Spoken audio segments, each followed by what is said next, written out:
I'm Abigail Mitchell, 34, standing on the balcony of my $6 million ocean villa, champagne in hand, surrounded by laughter and celebration.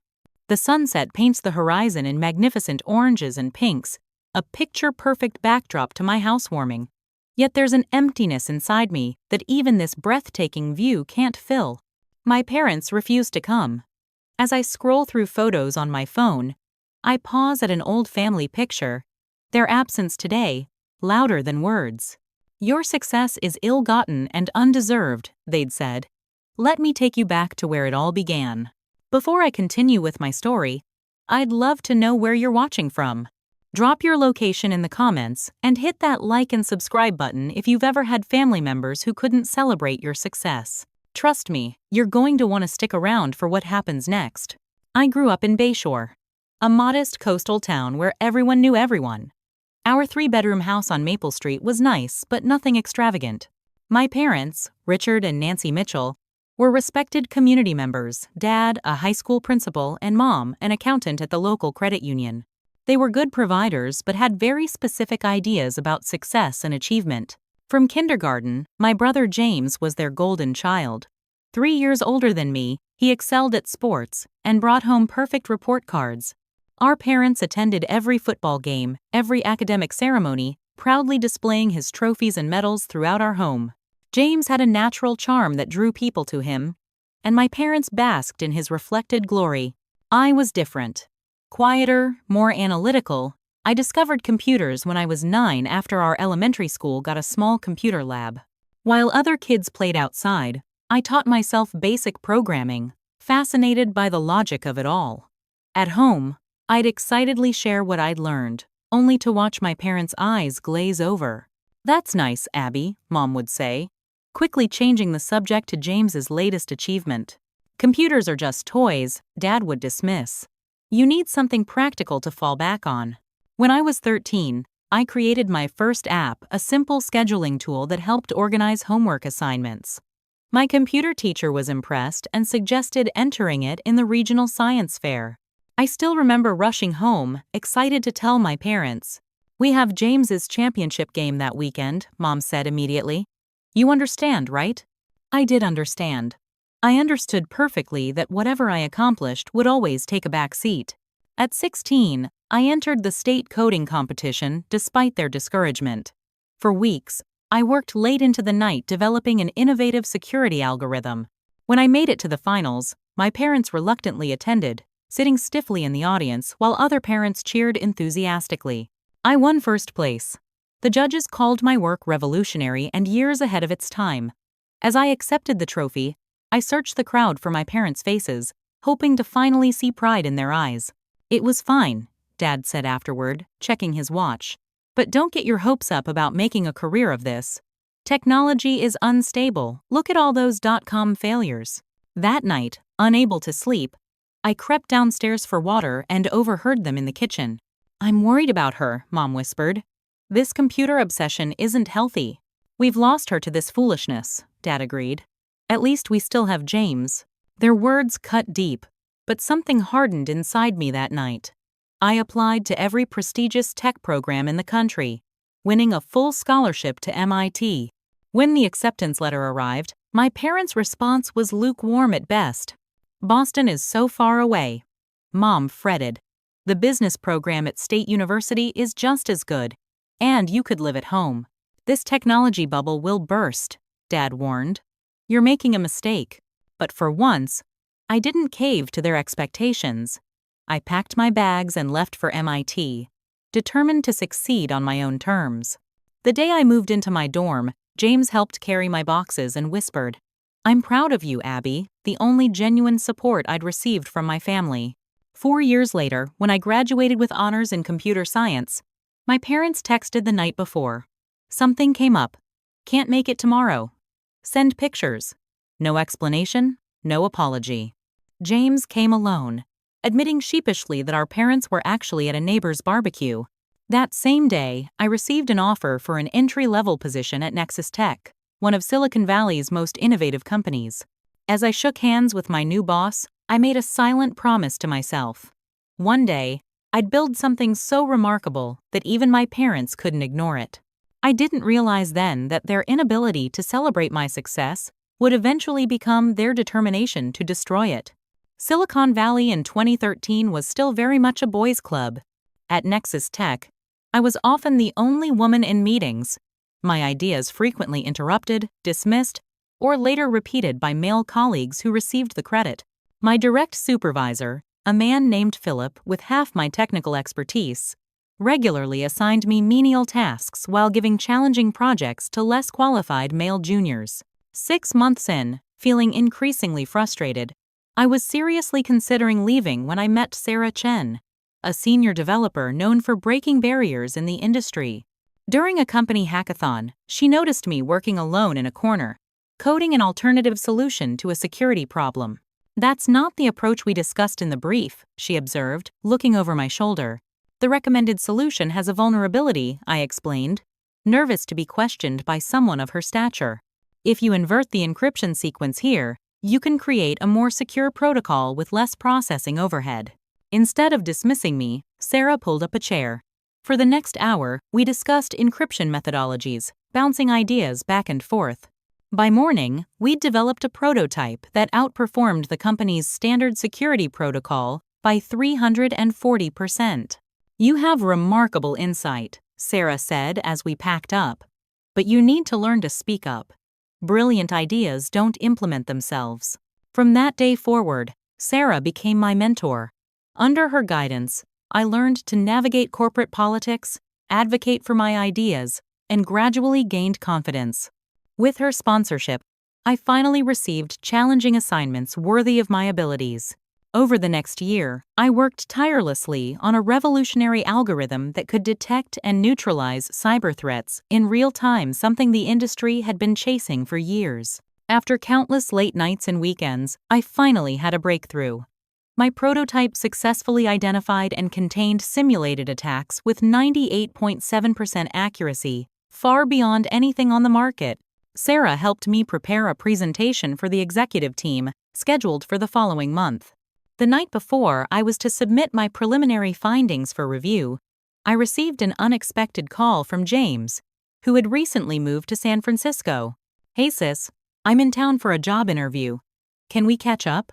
Over dinner, I excitedly told him about my project, explaining the technical aspects in simplified terms. James seemed genuinely interested, asking questions about implementation and market potential. "This could be huge, Abby. You should patent this before presenting." "That's not how it works," I explained.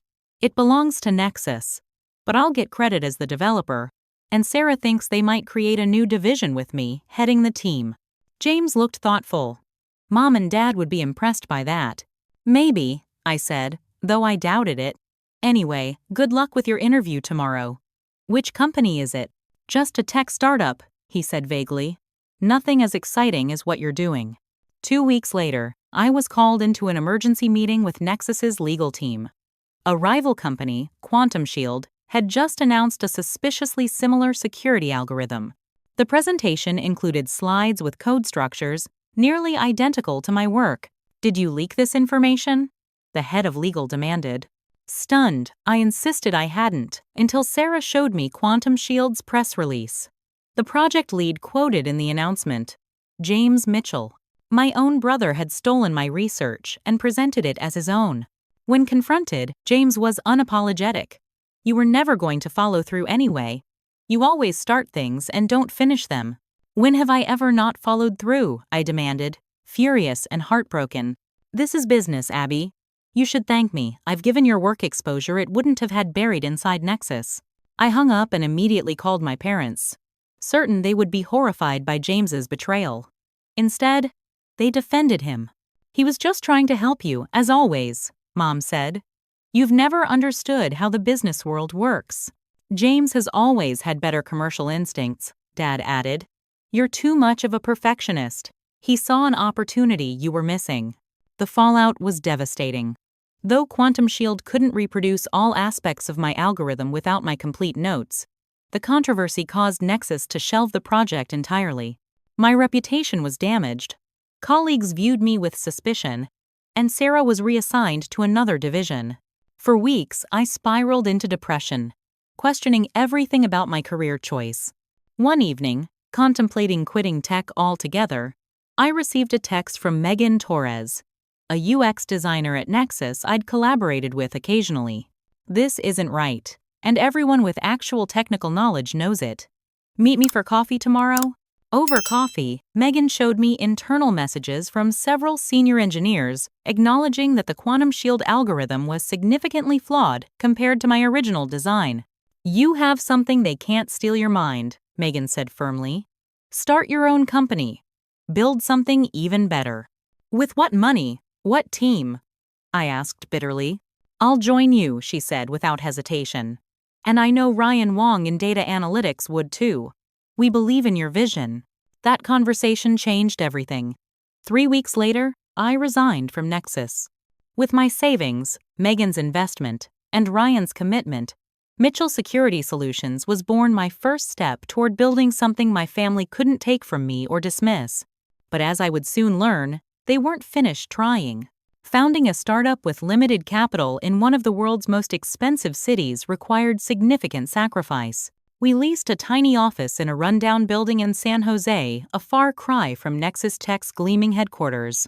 The space was barely large enough for 3 desks, with exposed pipes overhead and questionable wiring that occasionally sparked when we ran too many devices. Our living situations weren't much better. I gave up my apartment, sleeping on an air mattress in our office to conserve funds. Most nights, I worked until exhaustion, showered at a nearby gym, and fell asleep to the hum of server fans. Breakfast, lunch, and dinner often consisted of instant ramen or whatever was on sale at the corner market. Despite these challenges, we made remarkable progress. Free from corporate constraints, I rebuilt my security algorithm from scratch, making it even more efficient. Megan designed an intuitive interface that made our complex technology accessible to non-technical users, while Ryan developed analytics tools that provided unprecedented insight into threat patterns. 6 months in, we had a functioning prototype but were dangerously low on funds. We'd been rejected by 17 venture capital firms, most citing my controversial departure from Nexus as a concern. Our runway had shortened to weeks, not months. Then, unexpectedly, my parents showed up at our office. "We saw your company mentioned in a tech newsletter," Mom said, looking around our shabby space with thinly veiled disapproval. "We're concerned about you," Dad added. "You look thin. Are you eating properly?" For a moment, their apparent concern touched me. Maybe they finally understood my passion. Maybe they were ready to support me. "It's been challenging," I admitted. "But we're close to a breakthrough. Once we secure funding—" "That's actually why we're here," Dad interrupted. "We want to help." They proposed investing $50,000, a substantial sum that could extend our runway by several crucial months. The offer came with conditions. They wanted regular financial reports, input on business decisions, and my agreement to consider more stable opportunities if we hadn't secured major funding within 6 months. Despite the strings attached, our financial situation was dire enough that I accepted. The money allowed us to upgrade our equipment, improve our prototype, and most importantly, bring on a 4th team member, Tessa Clark, a brilliant security expert whose expertise complemented mine perfectly. With Tessa on board, we made rapid progress. Our prototype caught the attention of several small businesses willing to beta test the product, providing crucial feedback and testimonials. Things were looking up until Tessa began acting strangely, missing meetings, being vague about her work, avoiding one-on-one conversations with me. 3 weeks after my parents' investment, Tessa didn't show up for work. Instead, she sent a brief email. "Abigail, I'm sorry, but I've accepted a position elsewhere. I've taken accepted copies of my work per my contract terms. Best wishes, Tessa." The timing couldn't have been worse. We were days away from a critical demonstration for a potential major client. Without Tessa's component, our system was incomplete. When I called to beg her to reconsider, she sounded genuinely regretful but firm. "I'm sorry, Abigail. I've signed a non-compete. I can't discuss anything further." It wasn't until Ryan discovered that Tessa had taken far more than her own work, including proprietary code from my core algorithm, that the full picture emerged. A competitor had launched a suspiciously similar security platform, And their newest hire was none other than Tessa Clark. Even more shocking, public records showed that my parents had made a substantial investment in this competitor 3 weeks before investing in my company. When confronted, my father was coldly pragmatic. "We hedged our bets. That's just smart business." "You deliberately sabotaged my company," I said, voice shaking with rage and disbelief. "We're teaching you that the real world is harsh," my mother replied. "You've been coddled at Nexus. Sometimes you need to experience failure to grow." The betrayal was comprehensive. Not only had they undermined my company, but they'd also used their investment to gain inside information about our technology and strategy, passing it to our competitor through Tessa, whom they'd secretly approached with a better offer. With our core technology compromised and our reputation in question, we lost our beta clients and potential investors. Within weeks, our bank balance dwindled to 3 figures. We were facing bankruptcy, and I was facing the prospect of returning to corporate employment with a second failure hanging over my career.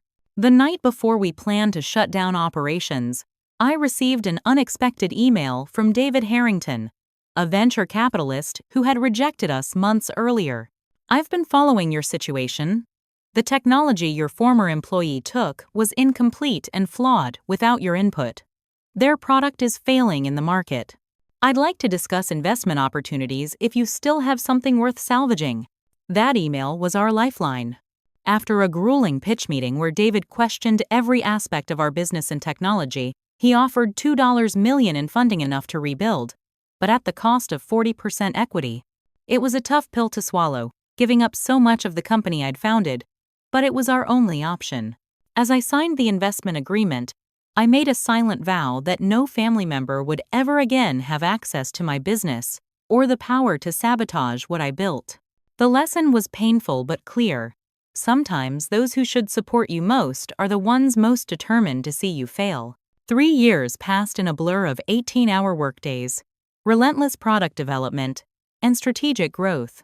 Mitchell Security Solutions, rebranded as Shield Core Systems, had evolved from a struggling startup to an industry disruptor with 87 employees and offices in San Francisco, Austin, and Boston.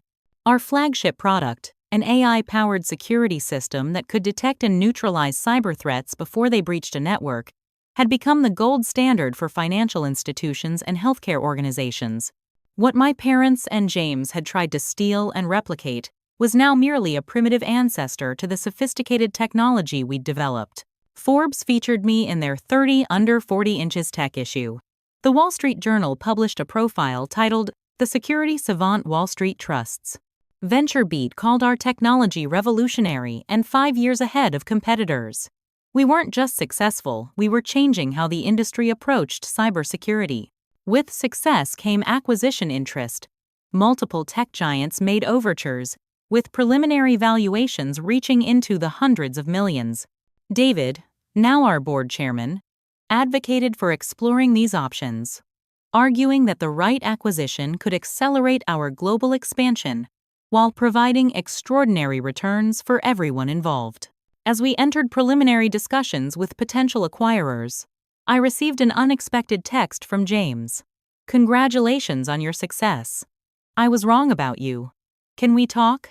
After years of silence, his message stirred complicated emotions. Part of me wanted to ignore it, but another part wondered if he'd genuinely changed. After consulting with my therapist, a necessary addition to my life after the previous betrayals, I agreed to meet James for coffee in a public place. "You look good, Abby," he said, seeming genuinely nervous. "Success suits you." "What do you want, James?" I asked, unwilling to engage in small talk. He sighed. "I deserve that. Look, I'm sorry for what happened at Nexus. I was jealous and opportunistic, and it cost me my relationship with my sister. And our parents? Are they sorry too? They're complicated. They still don't really understand what you do, but they've noticed the press coverage. Dad actually framed the Forbes article. Believe it or not. That surprised me. They've never reached out." "Pride," James said simply. "They don't know how, after everything. But I'm not here as their messenger. I'm here because I miss my sister, and I want to make amends." Over the next few weeks, James and I cautiously rebuilt a relationship. He seemed genuinely interested in my work, asked thoughtful questions about our technology, and shared insights from his own career path, which had taken him to a marketing position at a mid-sized tech company. I kept business discussions general and confidential matters private, but it felt good to have some family connection again. After 2 months of regular contact, James asked if he could attend our company holiday party. I want to see what you've built, meet the people you work with. Against my better judgment, but encouraged by my therapist to practice cautious trust, I agreed. At the party, James charmed everyone. He congratulated my team members on specific achievements, showing he'd been paying attention to my stories. He toasted my leadership with words that brought tears to my eyes. For a moment, I glimpsed what having supportive family might feel like. The following morning, while reviewing updates with our PR team, I discovered that confidential details about our acquisition talks had leaked to TechCrunch. The article included specific numbers, strategy details, and other information only someone with insider knowledge could have provided. Our stock price plummeted. 2 potential acquirers immediately withdrew from discussions. The third demanded a 40% reduction in valuation, citing governance concerns and information security issues ironic for a security company. Security footage from our office showed James accessing an unlocked computer during the party while its owner was getting drinks. Additional investigation revealed he'd photographed documents left in our conference room during a bathroom break. He'd been methodically collecting information during every interaction. When I called to confront him, his response chilled me. I was just trying to help you get better offers. These companies were undervaluing you. You leaked confidential information, I shouted. You've potentially cost us millions and destroyed acquisition possibilities. You're overreacting, he said dismissively. This is how business works. Create leverage, generate competition. Within hours, my parents called. Rather than acknowledging James's betrayal, they defended him. He has always had better business instincts than you, Dad insisted. You've always been jealous of his social skills. This is why you should have studied business instead of hiding behind computers, Mom added. You don't understand corporate strategy. The leak created a crisis unlike anything we'd faced before. Our legal team frantically worked to contain the damage while our valuation continued to drop. Several key employees, concerned about the company's future, began interviewing elsewhere. For the first time, I saw doubt in the eyes of my team, not about our technology, but about my leadership and judgment. Alone in my office late one night, facing the possibility of selling the company for a fraction of its worth just to salvage something, I stared at the latest valuation reports with despair. Everything I'd built was crumbling because I'd allowed family back into my life. As dawn broke, still at my desk, I had a revelation. The acquisition path had always been David's vision more than mine. What if this crisis was actually an opportunity to recommit to my original passion, building something transformative rather than cashing out? I began sketching a new direction for ShieldCore, one that would make the leaked information obsolete and re-establish us as innovators rather than acquisition targets. By morning, I had the outline of a pivot that would either save the company or become its final chapter. Either way, it would be on my terms, not my family's, not our acquirers, but mine. The leaked acquisition talks had created an unexpected opportunity. While our competitors were busy preparing counteroffers based on our existing security infrastructure model, I recognized a massive shift occurring in the market. Everyday consumers were becoming increasingly concerned about their digital privacy. Data breaches at major social media companies had exposed millions of users' personal information. Revelations about surveillance and data harvesting had eroded public trust in tech giants. The market was primed for consumer-focused privacy solutions, but most security companies, including ours, remained focused on enterprise clients. At an emergency board meeting, I proposed a radical pivot, adapting our enterprise security technology for the consumer market with ShieldCore Personal, an affordable, user-friendly privacy solution that would give individuals the same level of protection previously available only to major corporations. This is a complete deviation from our business model, David objected. We'd be abandoning years of enterprise-client relationships. Not abandoning, expanding, I countered, presenting market research showing potential revenue that dwarfed our enterprise projections. The leaked acquisition talks actually help us. While everyone's looking backward at what we were building, we'll leap ahead to what no one expects. After 5 hours of intense debate, the board narrowly approved my plan with a 6-month runway to prove viability. If we failed, we'd revert to the acquisition path with whatever leverage remained. We worked around the clock, simplifying our complex enterprise architecture into an elegant consumer application. Megan reimagined our interface to be accessible to non-technical users. Ryan developed privacy analytics that showed users exactly who was accessing their data and how. Our marketing team crafted messaging around digital autonomy rather than fear-based security concerns. 3 months later, we launched Shield Core Personal with a free basic tier and premium subscription options. The timing couldn't have been better. 2 days after our launch, another major data breach made headlines. As public outrage mounted, our app was positioned as the solution. Downloads exceeded our projections by 700% in the first week. By month 2, we had 4 million active users. By month 4, we'd surpassed our 6-month revenue targets and added another 3 million users. Tech publications that had recently reported on our acquisition troubles were now hailing Shield Core's visionary pivot and perfect market timing. Wired magazine's cover story, Phoenix Rising: How Abigail Mitchell Turned Disaster into Opportunity, featured a professional photo of me standing confidently in our new headquarters, arms crossed, with our logo illuminated behind me. The article detailed our remarkable comeback and praised my prescient understanding of shifting consumer priorities. The morning the issue hit newsstands, I received a text from my mother. "We saw the magazine at the grocery store. Very nice picture. Are you free for dinner this weekend?" After years of dismissal, criticism, and active sabotage, they wanted to reconnect now that my success had become too substantial to ignore.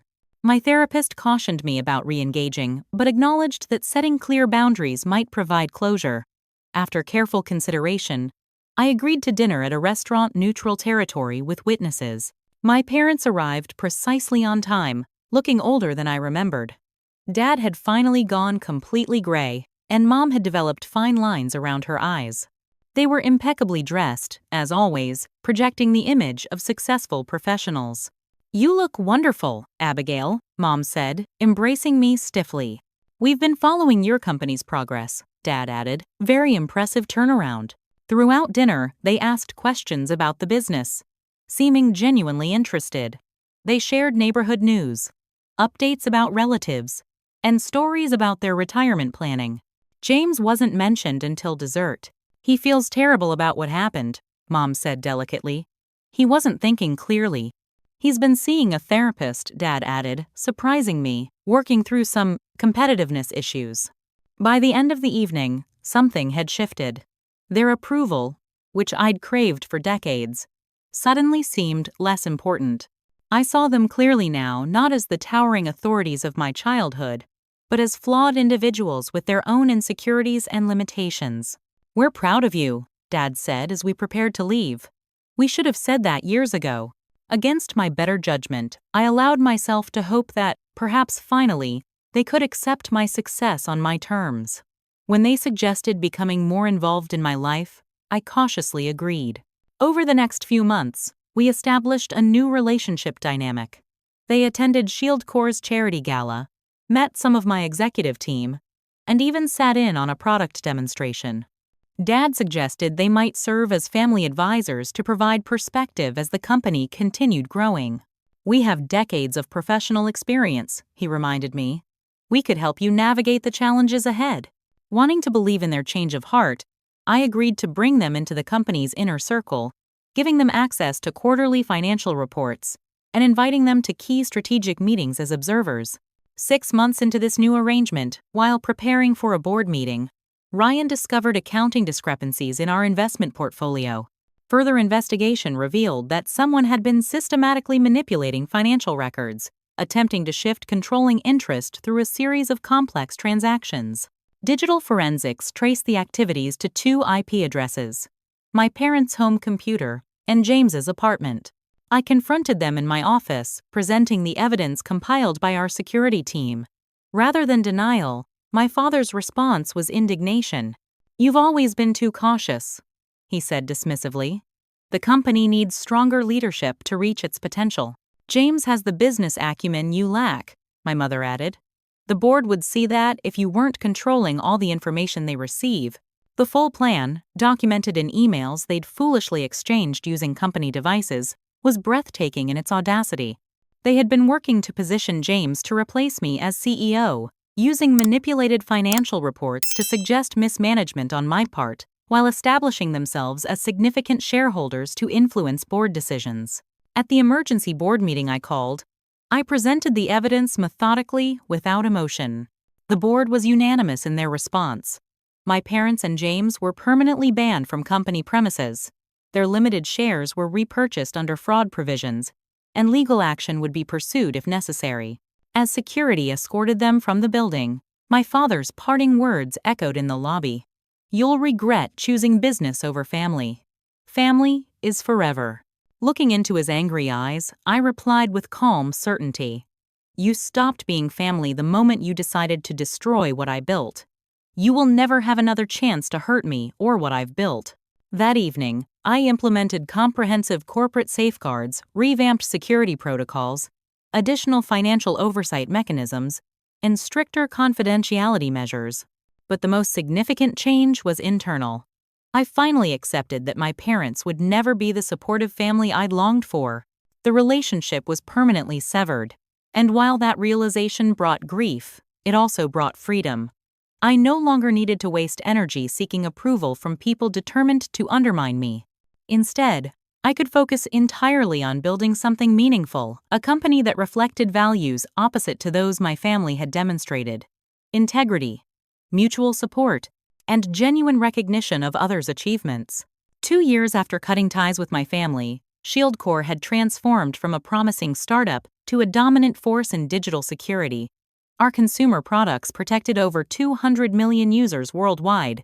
Our enterprise solutions secured 40% of Fortune 500 companies. Our privacy advocacy initiatives had helped shape legislation in 12 countries. The business press called it a meteoric rise, but those of us who lived through it knew it was the result of relentless work and unwavering focus.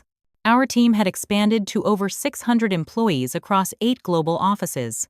Our valuation had reached $2.3 billion, with speculation about an eventual IPO growing louder each quarter.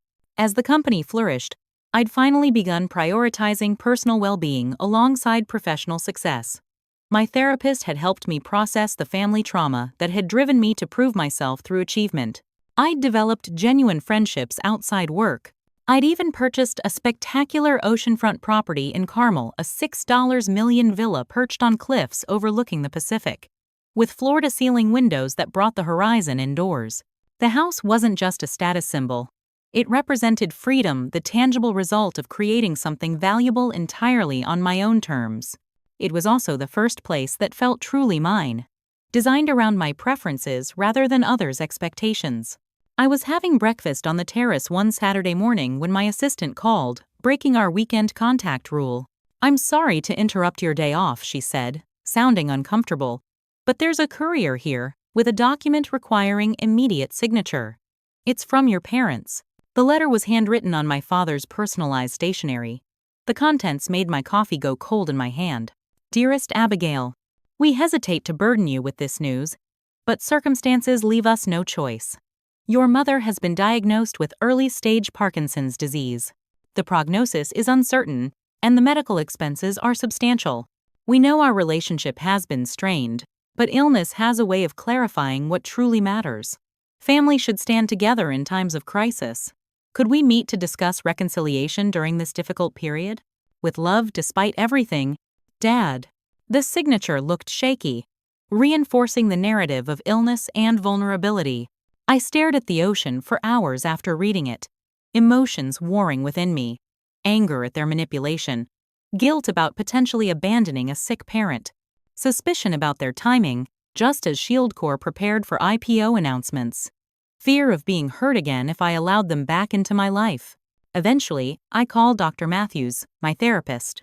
"This is a significant trigger," she acknowledged during our emergency session. "What's your instinct telling you?" "That there's more to this than they're saying," I admitted. "But what if I'm wrong?"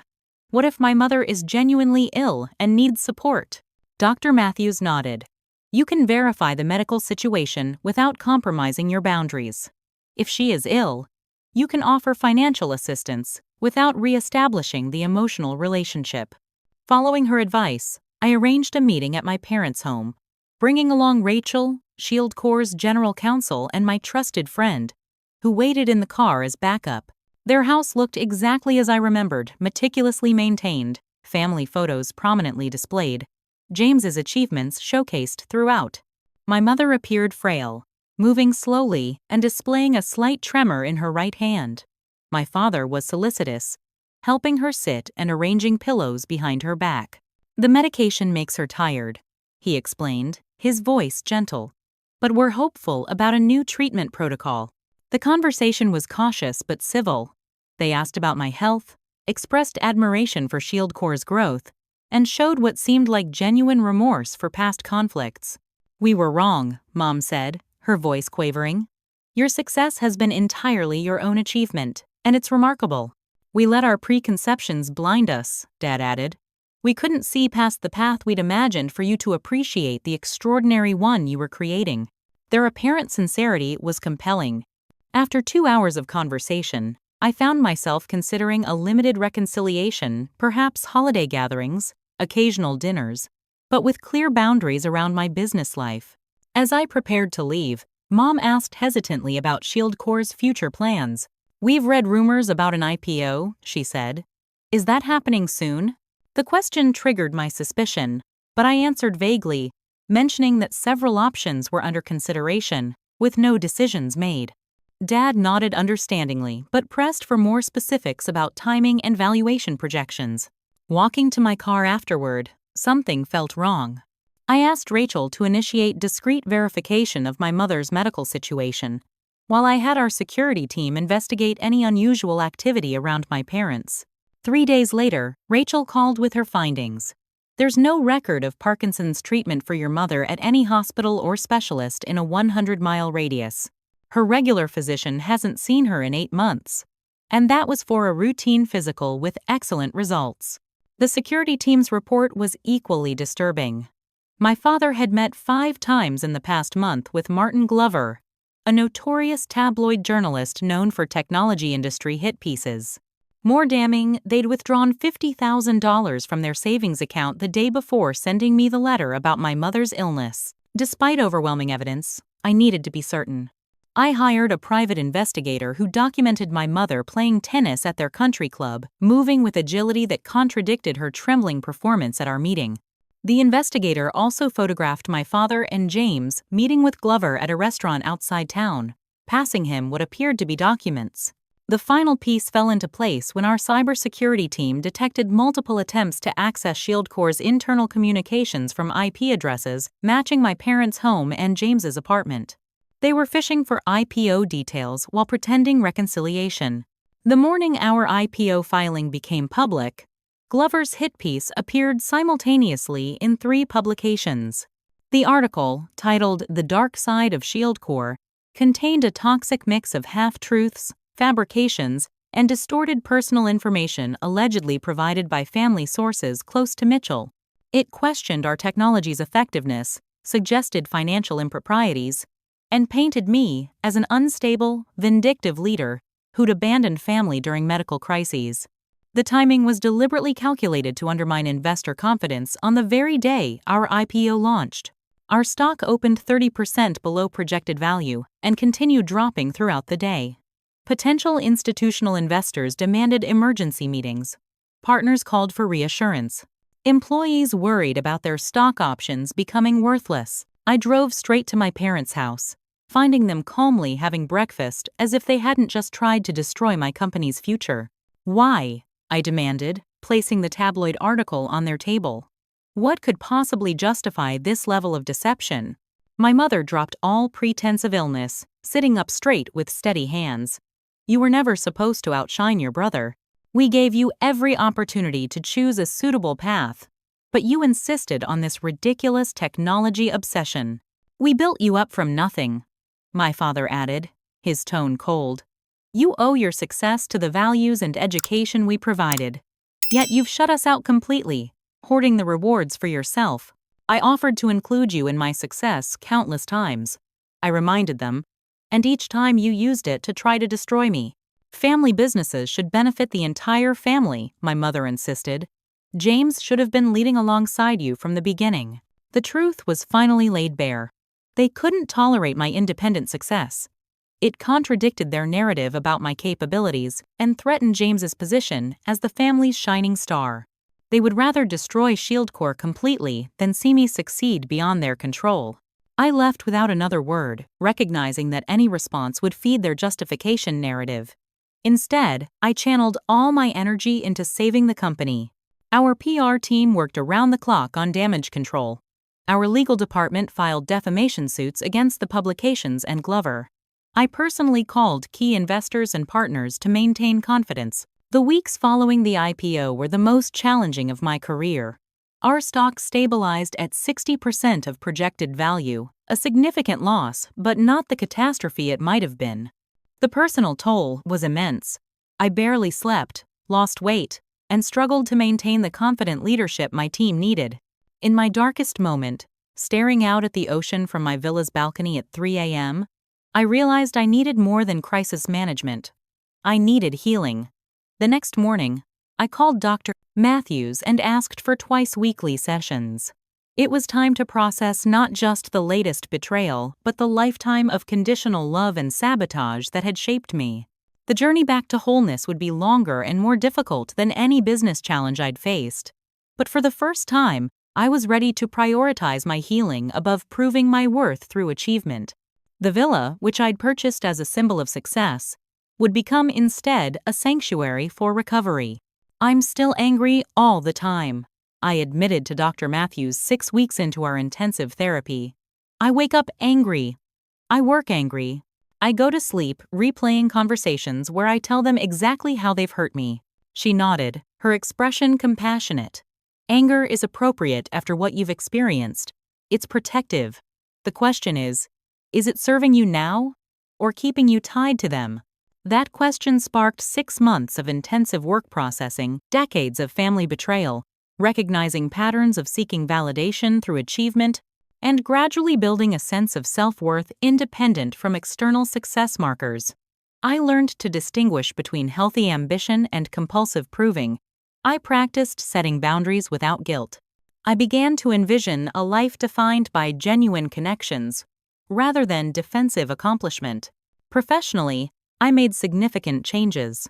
I brought in an experienced COO to handle daily operations, freeing me to focus on strategic vision and innovation. I implemented transparency protocols throughout the company, ensuring no single person, including me, could make critical decisions without appropriate oversight. Most importantly, I rebuilt our corporate culture around psychological safety, making it clear that loyalty came from mutual respect, not fear or obligation. As our stock price gradually recovered, 2 crucial allies emerged from the crisis. Rachel, our general counsel, had worked tirelessly to fight the defamation case, eventually securing retractions from 2 publications and a settlement from Glover that included a public apology. Beyond her legal brilliance, she'd shown remarkable personal loyalty, frequently checking on my well-being and reminding me to rest during the worst days. The second unexpected ally was Michael Donovan, a fellow tech CEO who reached out after the hit piece was published. "I went through something similar with my family when my company took off," he said during our first lunch meeting. "Different details, same pattern. Family seeing your success as a resource to exploit rather than an achievement to celebrate." Michael became both mentor and friend, someone who understood the unique pain of family betrayal without needing detailed explanations.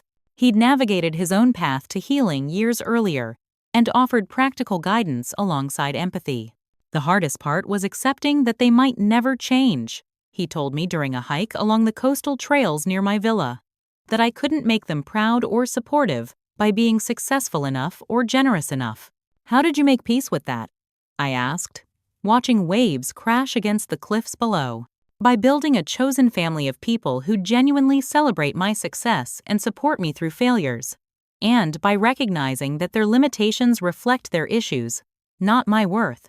Those words resonated deeply, guiding my approach to rebuilding both personally and professionally. At ShieldCore, I focused on ethical leadership rather than defensive achievement. Our revised mission statement emphasized security with integrity, protecting users' data while maintaining transparent business practices. I gave a keynote speech at the annual CyberSec conference titled, "Security Without Integrity is Failure." Without mentioning my family directly, I spoke about how true security requires both technical excellence and ethical foundations. The talk went viral, establishing ShieldCore as a principled leader in an industry often criticized for moral ambiguity. As the company stabilized, I turned attention to my personal environment. The Ocean Villa, purchased as a status symbol, was redesigned as a true sanctuary. The formal showpiece furniture was replaced with comfortable pieces that invited relaxation. The stark white walls received warm colors and meaningful artwork. The empty guest rooms were transformed into spaces for creativity, meditation, and movement. Most significantly, I began hosting small gatherings of people who genuinely supported my journey, colleagues who had stayed loyal during the crisis, friends who valued me beyond my professional identity, and new connections from various walks of life who brought fresh perspectives and authentic engagement. During one such gathering, Rachel mentioned that the villa felt completely transformed. "It's not just the decoration," she observed. "The energy is different. It feels like you now, not like a magazine spread."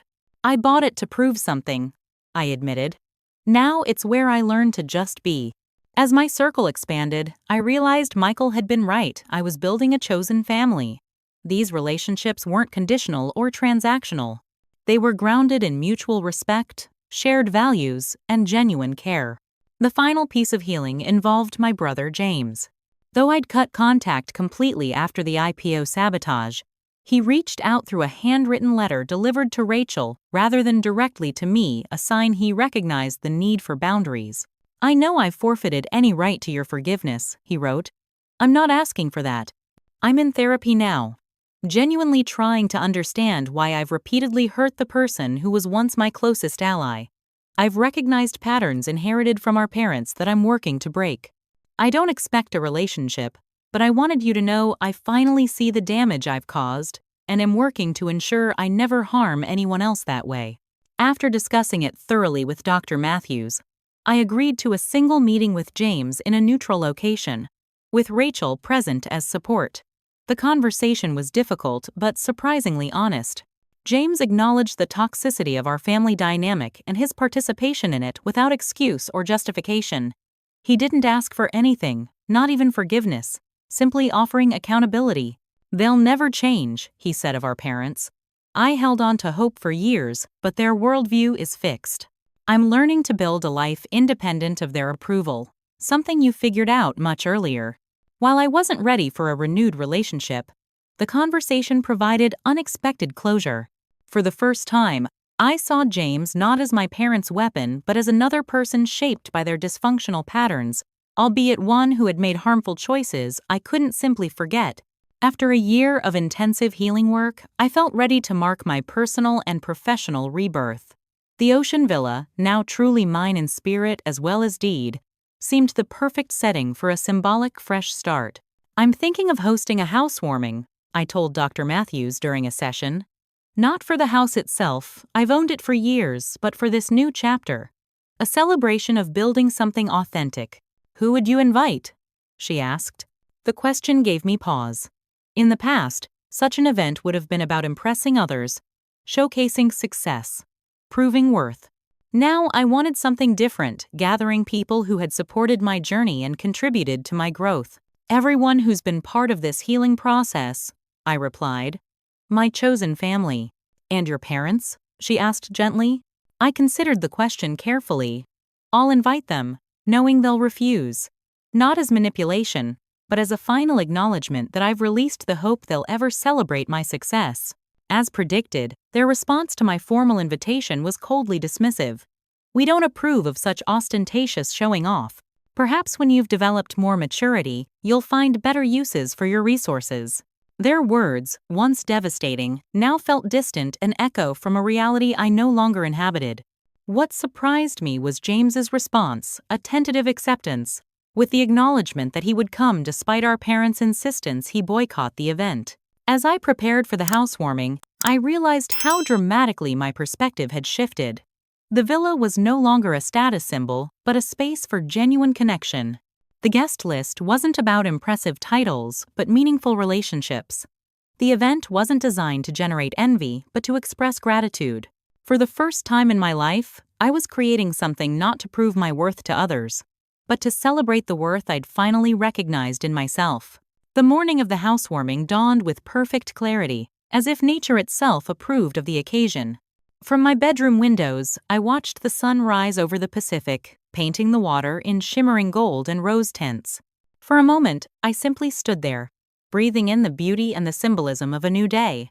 The villa hummed with preparation activity. A local catering team arranged elegant but unpretentious food stations throughout the main floor. Florists filled the space with arrangements of native coastal blooms rather than imported exotics. A small team of staff ensured everything was perfect without being stuffy. This wasn't a corporate event, but a genuine celebration.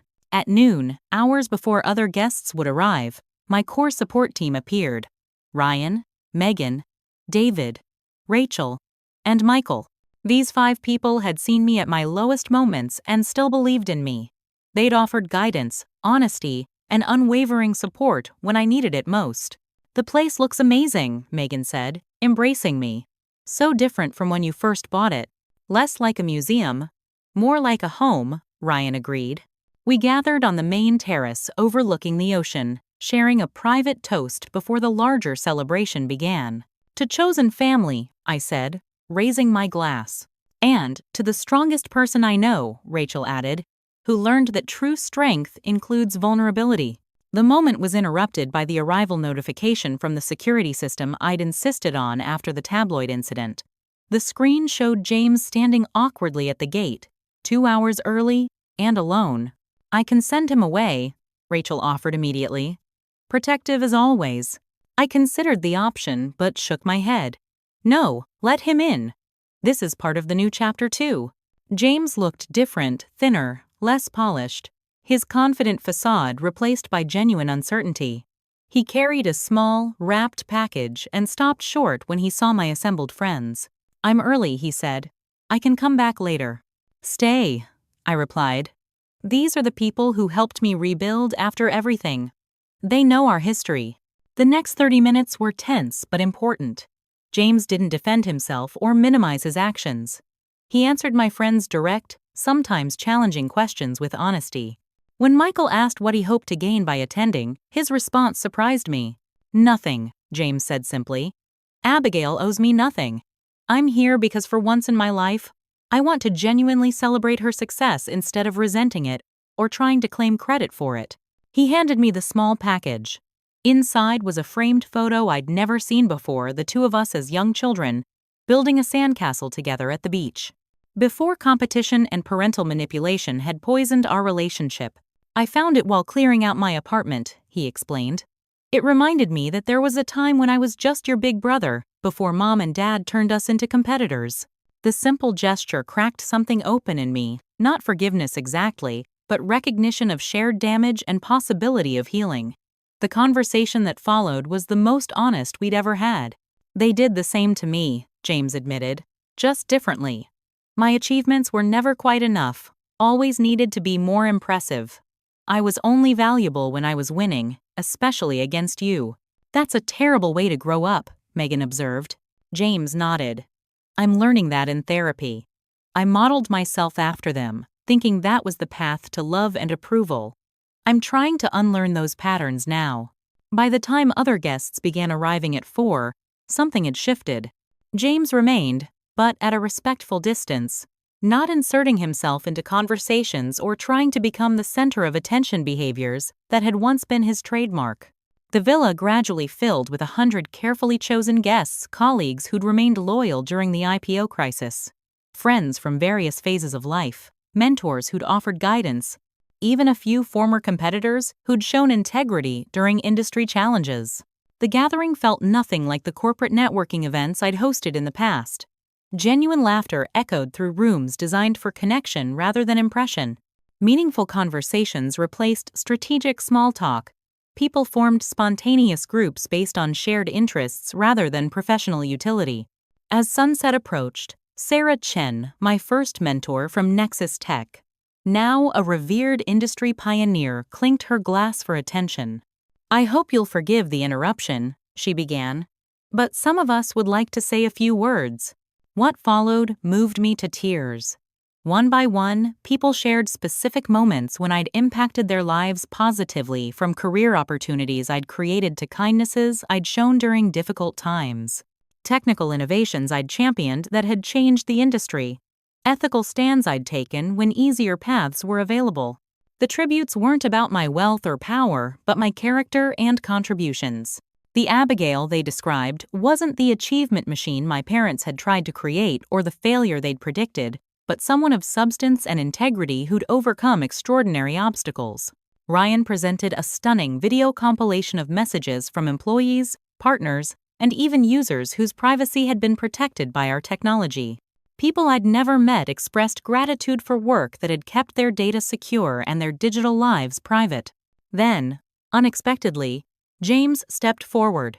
"I don't deserve to speak today," he began, voice unsteady. "But I need to say publicly what I should have said years ago. My sister is the most brilliant, resilient person I've ever known. I grew up alongside greatness and was too insecure to recognize it. Abby, I am in awe of what you've built, not just Shield Core, but this life of integrity and purpose.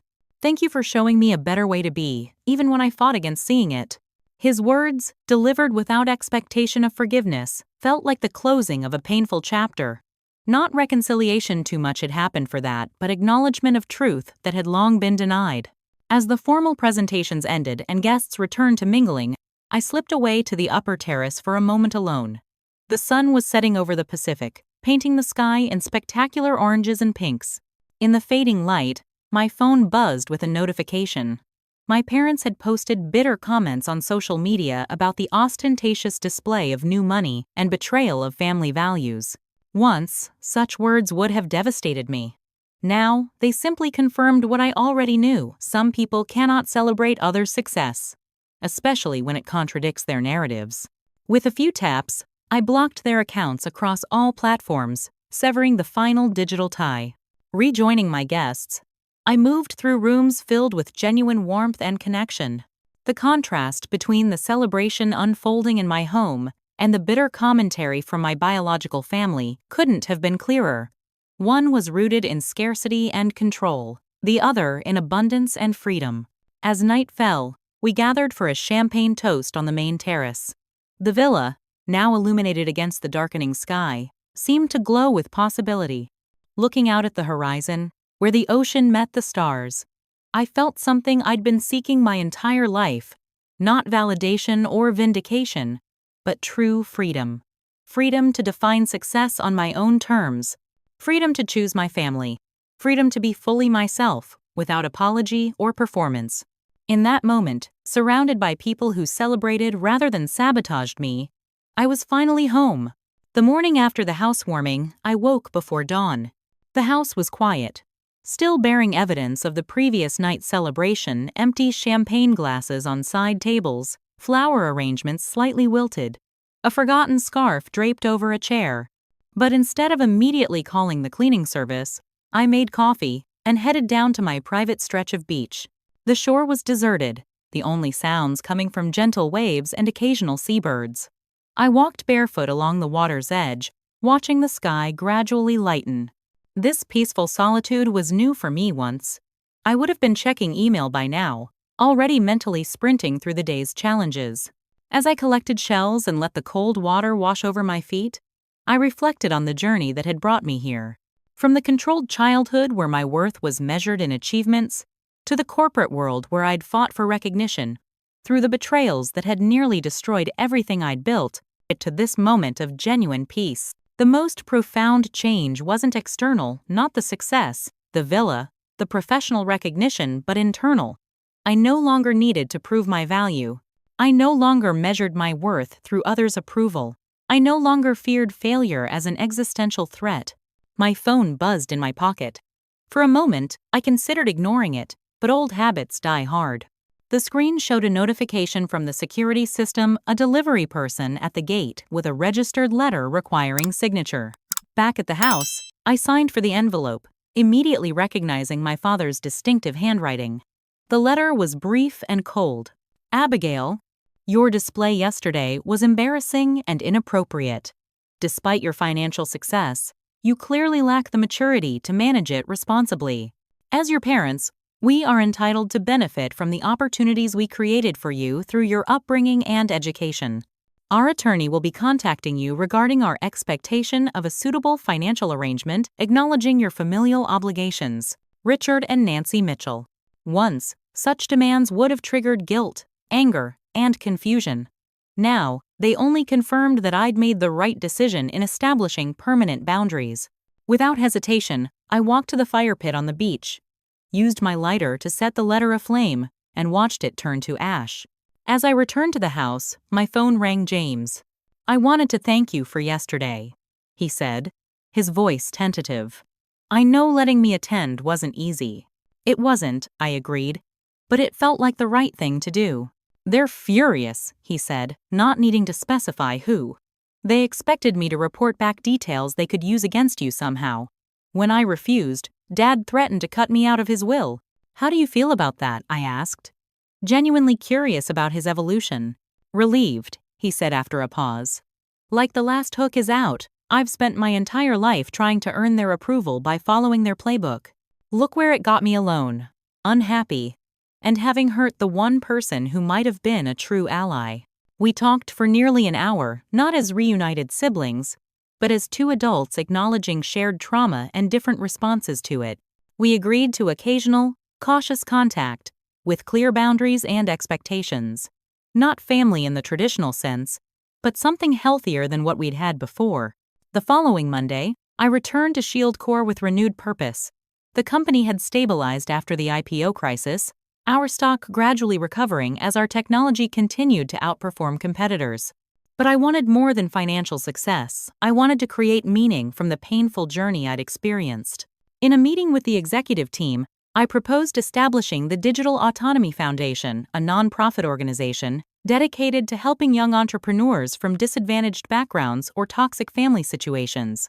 Beyond financial support, the foundation would provide mentorship, psychological resources, and community connection. This isn't just corporate social responsibility, I explained. It's addressing a specific need I understand intimately. Talent and vision can emerge from difficult circumstances, but sometimes people need support to break free of patterns that hold them back. The board unanimously approved, and within months, the foundation was working with its first cohort of 20 promising entrepreneurs. Among them was a brilliant young woman named Zoe, whose situation eerily mirrored my own early experiences. Extraordinary technical talent diminished by family members who couldn't understand or value it. Mentoring Zoe became a healing process for both of us. In helping her navigate challenges I'd faced decades earlier, I found myself processing those experiences with new perspective and compassion. When she launched her first successful application, I attended the celebration as her guest, consciously modeling the supportive presence I'd wished for at my own early achievements. As months passed, my definition of success continued to evolve. Where once I'd measured growth exclusively through metrics like user acquisition and revenue, I now valued equally important but less quantifiable markers: the psychological safety within our company culture, the work-life integration our policies enabled, the ethical standards we maintained, even when they limited short-term gains. The Ocean Villa, once purchased as a status symbol, became a gathering place for regular family dinners with my chosen inner circle. Every month, I hosted intimate gatherings where conversation flowed freely, professional titles were left at the door, and genuine connection was the only agenda. During one such evening, as we lingered over dessert on the terrace, Rachel observed the change in me. "You seem at peace," she said. "Not just temporarily happy, but fundamentally settled."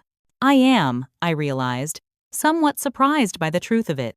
I spent most of my life trying to earn love and approval through achievement.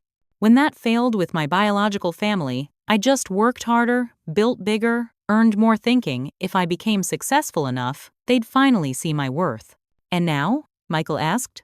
Now I understand that some people cannot celebrate others' success because it threatens their own narrative. No achievement would ever have been enough because the problem wasn't my performance but their perception. The freedom comes from releasing that impossible expectation. Looking around the table at the people who had stood by me through crisis, celebrated my successes without envy, and offered honest feedback without agenda, I felt profound gratitude. These relationships weren't bound by DNA, but by choice, respect, and mutual support, a family defined by love rather than obligation. The most valuable thing in this villa isn't the view or the architecture or any possession, I said, raising my glass. It's this people who know my true worth isn't measured by what I've built, but who I've become. As conversations continued into the night, I stepped away briefly to look at the ocean, now silver under moonlight. The path forward wasn't perfectly clear. There would be new challenges, decisions, and growth opportunities, but for the first time, I wasn't running toward validation or away from criticism. I was simply walking my own path, surrounded by people who walked alongside rather than pushed from behind or pulled from ahead. The $6 million ocean villa that my parents had refused to visit had become something much more valuable than a status symbol. It had become the setting for an authentic life, one built on integrity, meaningful connection, and the freedom to define success on my own terms. Have you ever had to create boundaries with family members who couldn't celebrate your success? What did your journey to healing look like? I'd love to hear your stories in the comments below. Don't forget to like this video if it resonated with you. Subscribe for more stories of resilience and transformation, and share with someone who might need to hear that sometimes the family we choose is more supportive than the family we're born into. Thank you for listening to my story. And remember, your worth isn't determined by those who can't see it, but by your own courage to live authentically despite their limitations.